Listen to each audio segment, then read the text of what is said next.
Labą dieną, mėly svečiai, gerbiamas dailininkė Virginijau. Šilalės miestas švenčia 491 gimtadienį. Ir tuo labai džiaugiamės, kad muziejuje atidarome dvi parodas. Ir būtent mūsų kraštiečio, tai yra Virginijaus Kašinsko archyvo fotoparodą, kurioje įamžintas Tulėnų pradinės mokyklos gyvenimas. Būtent ten dirbęs amžinatilsį jo tėvelis Jonas Kašinskis buvo mokiniai. Taip pat pristatysime parodą tapybos bei skulptūrų praeities atmintis. Jo kūryba persmelkta lietuvių prigimtinės kultūros ir gilių tautos tradicijų apmąstymų. Lietuvių tautos tradiciniai pasaulėžiūros ir papročių siužetai bei motyvai tiesiogiai tai atspindi tapytose darbuose. Kašinsko paveikslų simbolikoje, kompozicijoje ir autorius visą tai originaliai išreiškia būtent tapydamas. Labai džiaugiamės, kad muziejaus sienas papuošė neįprasto grožio bei dydžio tapybos darbai. Iš tiesų labai susiję ir su mūsų archeologijos ekspozicija.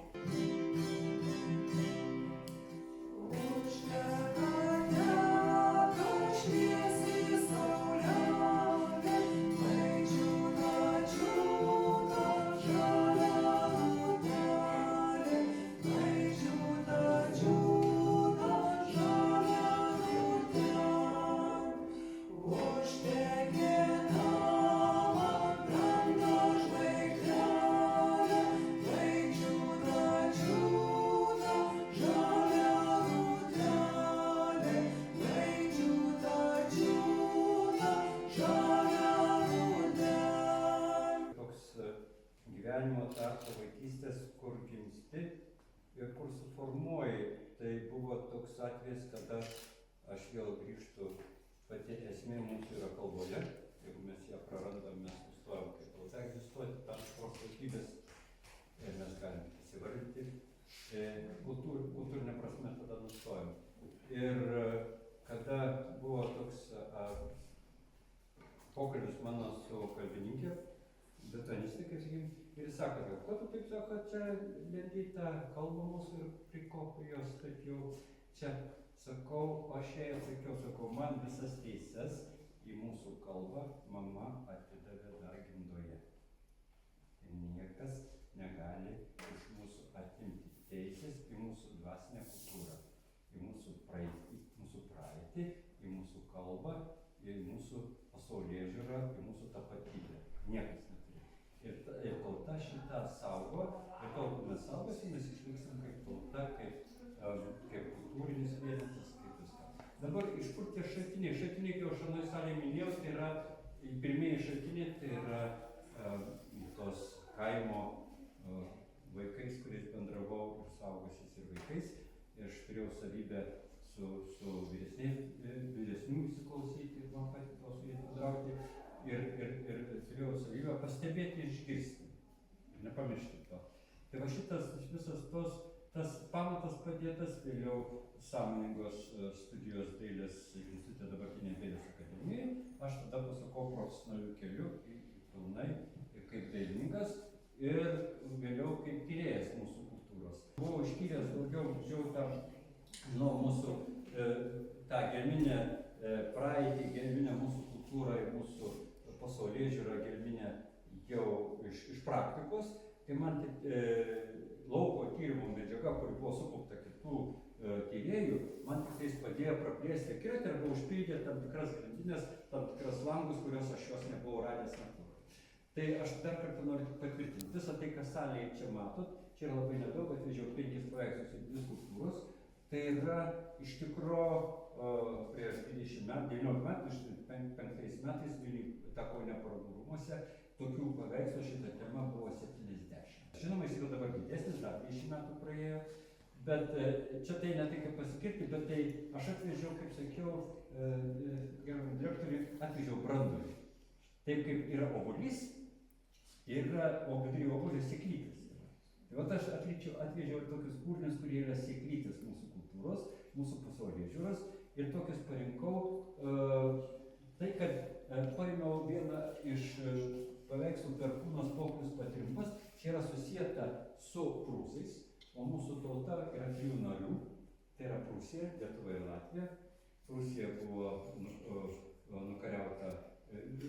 Latvija 12 amžiuje, Prūsija vėliau, mūsų gentis buvo karių gentis ir istorija yra tokia, kad mūsų gentis skirstėsi į tris dalis. Tokios yra teorijos, prielaidos.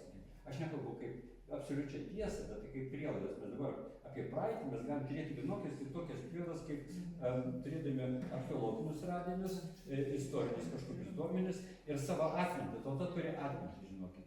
Tauta atmintį turi ne dešimtmečiais. Mes kartais neatsimenam kaimyno, kuris aš ne visas atsiminiau ir atpažinau, sakykime, nors gerimas Stasą, tai iš karto atpažinau. Tai šitą, bet atmintį, jeigu imti tolimą atmintį, tautos dvasinę, turim žinokit, mums 500-600 metų yra neatstumas tauta. Tai yra mes tos dalykus išsakom ir turim tą atmintį. Taip kad šitą, ką atvežiau, tai aš taip noriu pasakyti va taip.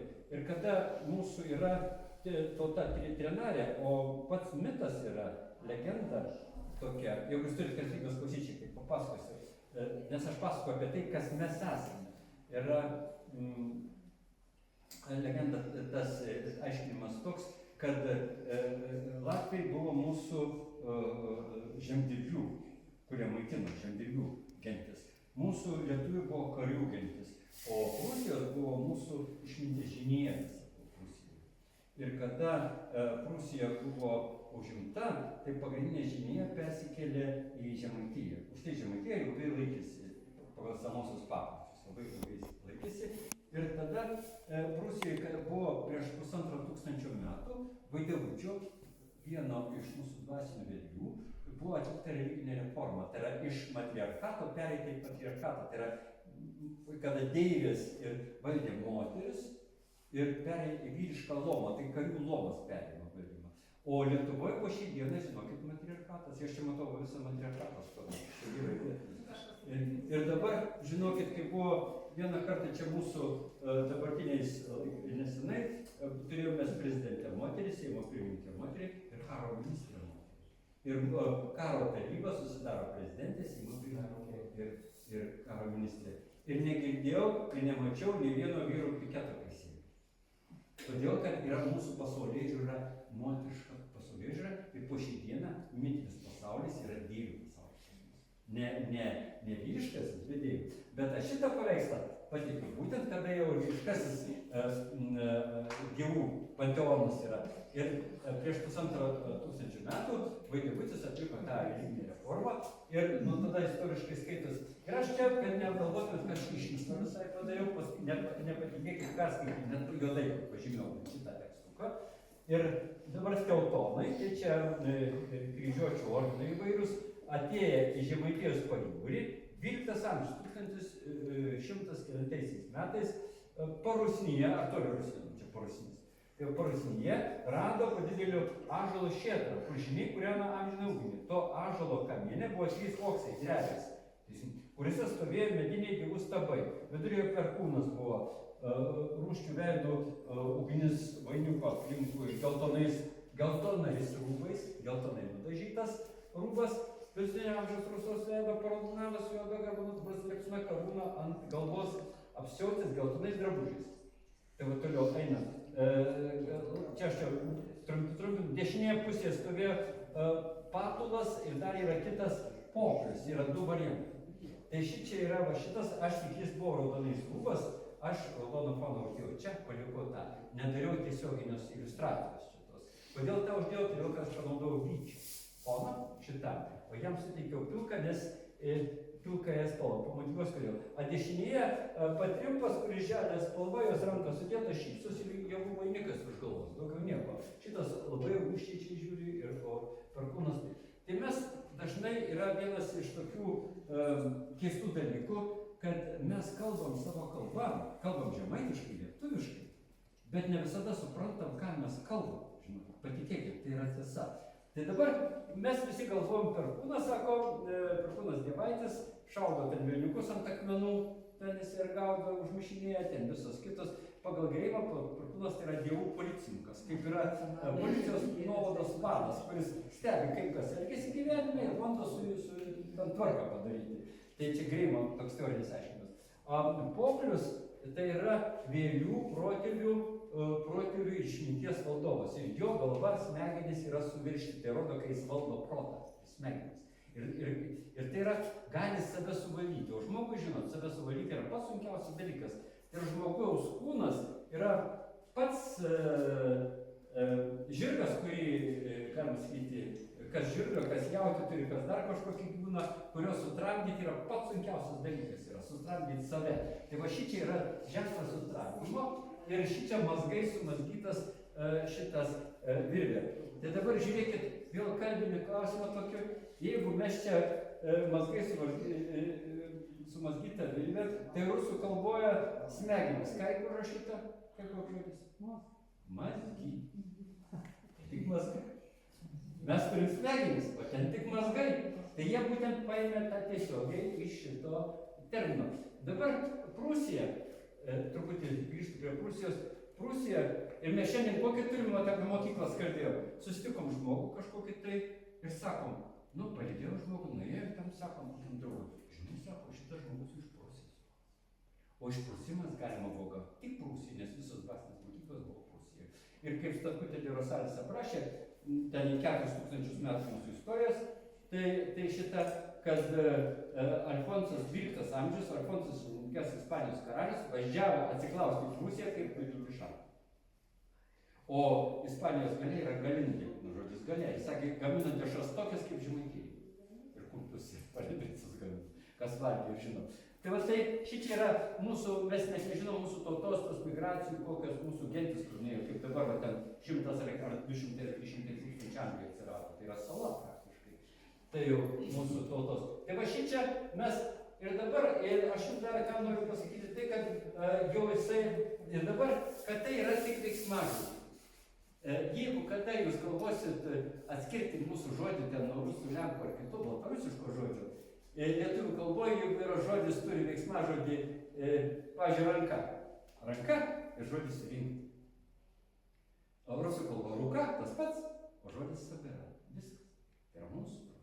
Suprantat, kada atsitinka ranką rinkti, taip ir šičia. Aš jeigu nudedu poklius, užslėpiu, kas lieka klius. O kada jūs vaikui sakot, neklauso, nu tu žinai, tau vakarai klius, kaip pavyksi namo. Kai mes nugyvensim gyvenimą ir nueisim pas jį, ant vėlių suolelio atsisėsti, pas išminties, ir mums klius arba neklius, priklausys, kaip mes atgyvensim. Čia yra tarpas, kurį klius. Dabar perkūnas, aš uždedu puslę per, kas lieka? Kūnas. Tai žiūrėkit dabar, perkūnyti, įkūnyti, įsikūnyti. Perkūnas tai yra perkūnijimo galia, perkūnas. Tai kai mes į šitą pasaulį dėmės, įsikūnijim. Ir kai mes išeisim iš šito pasaulio, mes išsikūnysim. Ta galia mus įkūnija ir iškūnija ateinant ir išeinant iš šito pasaulio. Tai yra galia įkūnijanti galia ir iškūnijanti. Toliau patrimpas, tai žodžius trimpas. Žemė, kad trimpas pavasarį, kad jį būtų derlinga, vaisinga. Tai lys, verdant sieklas, kokias pasėjo, žiūrėkit, reikia sutrimti, kad jos dygtų gerai. Ir jis šypsosi. Tai aš po ne vieną kartą 5. 4. ryte išeinu, ten Rotušės aikštėje, ir paleido iš vienu momentu, matyt, kavinės uždarė, paleido. Ir išėjo jaunimas, kuriem ten, sakykime, iki 20 metų šoka, dainuoja, linksmai, ir jiems viskas vienodai rodo. Ir vainikas virš kalbos, tai yra, reiškiasi, jie beria sieklas ir dauginasi. Dauginasi ir nerūtų. Tai va, kaip pasižiūrit, patrimpas, tai šitą atrinka. Toliau, kai šitą paveikslą žiūrėsit, atkreipkite dėmesį, kada jūs atsistosit į šitą vietą, atsistosit centre ir kitur, visur perkūnas jums žiūrės į akis, jeigu sėsit taip ratu, veidas suksis kartu. Tai čia yra taip specialiai nutapytas, kad perkūnas visiems žiūrės į akis, iš kur bestovėsit, iš bet kurio taško salės žiūrėsit. Valdovų rūmus, kai kasinėjo, iškasė archeologai, kurie 1000 archeologija, ir aš jau susipažinęs su jungtinės šaltiniais. Ir žiūriu, kad parašyta 14 amžius mitinė būtybė. Šaltinėje parašyta, viskas aišku. Tos mitinės būtybės daugiau negu aiškės yra žebrė. Žebrė nuo žodžio žebrokas. Žinot, kas yra žebrokas? Žebravoti, ką reiškiasi. Net pavardė yra Žebrauskas, irgi nuo to. Gal buvo žebrokų, gal žebravo ir žebrauskų tapo. Ir žodis žiauberė. O žiauberė tai Tomas Plutanas, kur skaniausia mėgsta, kaip prisvilinta būna krosnyje, kai kepa, tokia padegė. Bet man tai būdavo vienas skaniausių vietų dolas. Tai va, tai jinai javų dėlė į Danielio ir deivės kultūros, moteriškos deivės. Tarp kitko, moteriška deivių kultūra apie 35 tūkstančius metų tęsiasi. Patriarchatas vyriškoji maždaug 800 metų paskutiniai. Jau pradedant nuo rytų. O pas mus Lietuvoje liko po šiai dieną dar šitas yra mitinis mąstymas. Tai va šičia įstojo paukštės kojas, javų suknelė ir rodo, kad laikas nuimti ir pagal turbitinę paukštės galva. Tai yra uždėta. Ir čia kita deivė, tai yra šita vėl paukštės kojas, kalė, paukštės galva, tai yra žvėrų deivė, žvėrūna. Nu, medžioklė ją garbino ir susieta su medžioklės sėkme. Kita čia yra Medeina ir Medinčius, tai yra miško deivė, medžiai. Aš žinot, kad medžiai mums šventi, sako, graži moteris kaip liepa, ne taip sako, gražus vyras kaip ąžuolas, berniukas, mergaitė gimė sodinam obelį, berniukas gimė ąžuolą, o mergaitė gimė ar liepą sodinam. Mūsų gyvenimai, mūsų kūnai yra susijęti su medžiu ir su to medžio kultūra.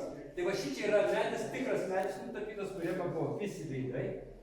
Jie mano paryškinti ir šitas yra medis nulipdytas, tik paryškintas daugiameninė forma. Jūs visada galite pačiupinėti, galite kviesti, gal atsukti, paveikti nečiupinėjimą, o šitą jūs galite kviesti ir sukioti, čia specialiai tai padaryta, kad jūs galite sukioti. Vienas dabar grįžtam į kosmosą, mūsų įdomus tas momentas yra tai, kad čia šviesa įsijungia kažkaip. Šitą. Ir kad mūsų šeima projektuoja viską į žemę, į vandenį, į šitą, į medžius, į dangų ir į kosmosą, mūsų pasaulį. Čia tai, ką aš kalbu, čia turėtų būti, aš turėčiau skaityti paskaitas į savaitę bent po 1-3 valandas ir metus 2. Tai aš bandau pasakyti jums per pusvalandį. Tai dabar šičia yra mūsų dangumi veža Saulė, baltieji Saulės žirgai, tai ir balti sidabriniai žalčiai. Balti sidabriniai žalčiai ir veža ją Saulės vežimą. Tai Saulė kaip jinai? Mes turim daug. Saulė plaukia dangumi, tai yra laive, arba Saulė ryja, rėduolėlė, mes turim daug. Ir pagal mūsų pasaulėžiūrą, kas yra Saulė? Motinėlė, Mėnulis tėvelis. Kada buvau Indijai tokia ekspedicijai, aš pamačiau Saulę su ūsais, man labai keistai atrodė. Pas juos Saulė vyras, Mėnulis moteris. Tai niekaip negalėjau priprasti, dabar akyse stovėjau, ta Saulė man nelipo. Tai va šitie mes turim du, ir čia lygiai taip pat sukurta skulptūra, remiantis va šito paveikslo ir šito turiniu. Tai šičia yra veidas yra saulutės ženklu, o šičia veidas Mėnulio ženklu. Ir šičia yra Saulės žaidys, o čia Mėnulio žaidys, be Saulės ženklų. Ir čia kosmosas ir žvaigždynas, kurio kalnų dangaus skliautu nešama Saulė. Taip kad aš trumpai čia papasakojau.